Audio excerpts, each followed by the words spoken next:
এই জায়গাটা চড়ক পড়েছে, এই দেখ গোটা জায়গাটাতে। পাটালার অবস্থা কি, শুকাই গেছে, একদম ঝুলি গেছে।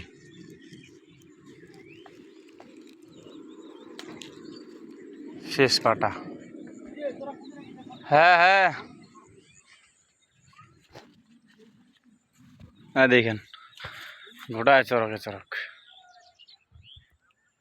পাটা এখান কোনটা শেষ, এখান পাটা এটা কোন শেষ, আর এখান পাটার এখান শেষ। ঘোড়ায় কি হারে তারা চড়া পড়েছে। খালি ইন্না না হয়, একজন তো অতি নাও কিবা হয়েছে, একজন আহত হয়েছে আমার। মানে বেশি না হয়, অল্প স্বল্প আহত হয়েছে আর কি। অনেকগুলা চড়ক পড়ছে এবার।